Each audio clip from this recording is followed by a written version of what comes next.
مسلک اعلیٰ حضرت سلامت رہے۔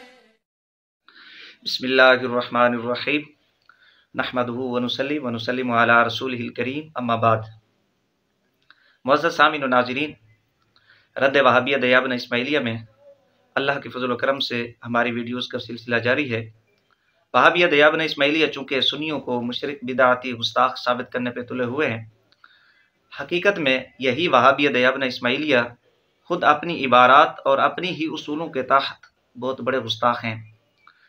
اس ویڈیو میں وہابیہ دیابنہ اسماعیلیہ کی صرف ایک گستاخی آپ حضرات کے سامنے پیش کی جائے گی، جس سے معلوم ہو جائے گا دوسروں کو گستاخ مشرک بدعتی کہنے والے خود کتنے بڑے گستاخ ہیں، اور انہوں نے کتنی موٹی موٹی گستاخیاں اپنی کتب کے اندر لکھ رکھی ہیں۔ لفظ جناب کی تشریح کرتے ہوئے، اصول لکھتے ہوئے لفظ جناب کے متعلق وہابی دیوبندی دھرم کے فقیہ محمود الحسن گنگوہی دیوبندی لکھتے ہیں، ملفوظات فقیہ الامت صفحہ نمبر 555، جناب کس کا مخفف ہے؟ ارشاد، جناب مخفف ہے جاہل نادان احمق بے وقوف کا۔ چاروں لفظوں کا پہلا حرف لے لیا، جاہل کا جیم، نادان کا نون، احمق کا الف اور بے وقوف کی بے۔ اس طرح کسی کو جناب کہہ دینا گویا اس کو جاہل، نادان، احمق اور بے وقوف کہہ دینا ہے۔ صفحہ نمبر 555۔ دو باتیں اس عبارت سے معلوم ہوئیں۔ پہلی بات یہ ہے جاہل، نادان، احمق، بے وقوف کا مخفف جناب ہے، اور دوسرا اصول یہ کہ کسی بندے کو اگر جناب کہا جائے تو اسے جاہل، نادان، احمق، بے وقوف کہا گیا۔ یہ محمود الحسن گنگوہی دیوبندی اسماعیلی کا، جو وہابی دیوبندی دھرم کے فقیہ ہیں، اس کا اصول ہے۔ اس اصول کے بعد وہابیہ دیابنہ کی وہ عبارات سماعت فرمائیں کہ جن کے اندر وہابیہ دیابنہ اسماعیلیہ نے لفظ جناب رسول اکرم صلی اللہ علیہ وآلہ وسلم کے لیے استعمال کیا۔ وہابی دیوبندی دھرم کے بیمار حکیم تھانوی اس کے ملفوظات جلد نمبر 10 صفحہ نمبر 113 ہے، جناب رسول اللہ صلی اللہ علیہ وآلہ وسلم کی عجیب شان۔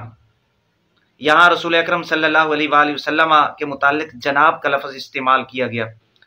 اسی طرح وہابی دیوبندی دھرم کے امام سرفراز خان صفدر گکھڑوی، ان کی کتاب آنکھوں کی ٹھنڈک، صفحہ نمبر 71، مکتبہ صفدریہ، جناب نبی کریم صلی اللہ علیہ وآلہ وسلم، یہاں بھی نبی رسالت صلی اللہ علیہ وآلہ وسلم کے لیے جناب کا لفظ استعمال کیا گیا، لکھا گیا۔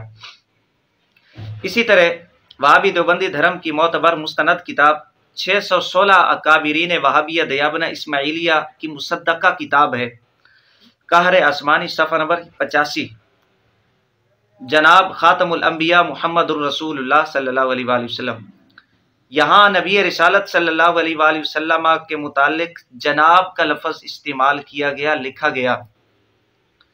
اور اسی طرح وہابی دیوبندی دھرم کے عقائد کی کتاب المحند علی المفند، خلیل احمد امبیٹوی وہابی دیوبندی اسماعیلی، اس کتاب کا صفحہ نمبر 33، جناب رسول اللہ صلی اللہ علیہ وآلہ وسلم، اور اسی طرح یہی کتاب صفحہ نمبر 43، جناب رسول اللہ صلی اللہ علیہ وآلہ وسلم، اور اسی طرح صفحہ نمبر 44، جناب رسول اللہ صلی اللہ علیہ وآلہ وسلم۔ ان کے علاوہ وہابیہ دیابنہ اسماعیلیہ کے سینکڑوں حوالہ جات اس طرح پیش کیے جا سکتے ہیں کہ جن میں یہی لفظ جناب مخفف ہے جاہل، نادان، احمق، بے وقوف، جو اس کا مخفف ہے جناب، اور وہابی دیوبندی دھرم کے مطابق اگر کسی کو جناب کہا جائے تو گویا اسے جاہل، نادان، احمق، بے وقوف کہا گیا۔ یہی لفظ جناب رسول اکرم صلی اللہ علیہ وآلہ وسلم کے متعلق انہوں نے اپنی عبارات اپنی کتب کے اندر لکھا۔ دوسرے لفظوں میں آپ یوں سمجھیں کہ جاہل، نادان، احمق، بے وقوف لفظ جناب کی آڑ میں ان وہابیہ دیابنہ اسماعیلیہ نے رسول اکرم صلی اللہ علیہ وآلہ وسلم کو کہا، نعوذ باللہ ثم نعوذ باللہ۔ جبکہ دوسری طرف وہابی فرقہ کے مولوی الیاس گھمن، فرقہ بریلویت پاک و ہند کا تحقیقی جائزہ، صفحہ نمبر 211، لکھتے ہیں حضور صلی اللہ علیہ وآلہ وسلم کی شان اقدس میں ادنا سے ادنا درجے کی اہانت یا معمولی سے معمولی درجے کی اہانت و گستاخی بیت کفر ہی نہیں بلکہ اشد ترین کفر ہے۔ اسی طرح مولوی انور شاہ کشمیری وہابی اکفار الملحدین صفحہ نمبر 210 میں کہتے ہیں رسول اللہ صلی اللہ علیہ وآلہ وسلم پر سب و شتم یا آپ کی توہین و تنقیص کرنے والا کافر ہے، جو اس کے کفر میں شک کرے وہ بھی کافر ہے۔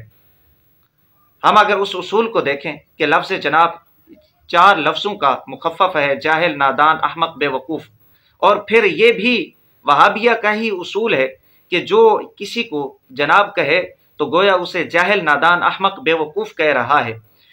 اس کے بعد یہ بھی ثابت ہو گیا کہ وہابیہ دیابنا کی متعدد بے شمار عبارات کے اندر رسول اکرم صلی اللہ علیہ وآلہ وسلم کے متعلق یہی لفظ جناب لکھا گیا، یعنی دوسرے لفظوں میں نبی علیہ السلام کو نعوذ باللہ جاہل، نادان، احمق، بے وقوف کہا گیا۔ اور پھر یہ اصول بھی سامنے آیا ان کا کہ جو رسول اکرم صلی اللہ علیہ وآلہ وسلم کی ادنا توہین کرے، معمولی سے معمولی درجے کی توہین کرے، یہ توہین کرنا کفر ہی نہیں بلکہ اشد ترین کفر ہے۔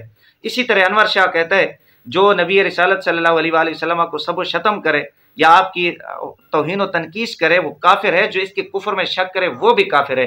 یوں یہ وہابیہ دیابنا اسماعیلیہ خود اپنی عبارات اپنے ہی اصولوں کے تحت اپنے ہی فتاوی جات کی روشنی میں کافر ہی نہیں بلکہ اشد ترین کافر قرار پاتے ہیں۔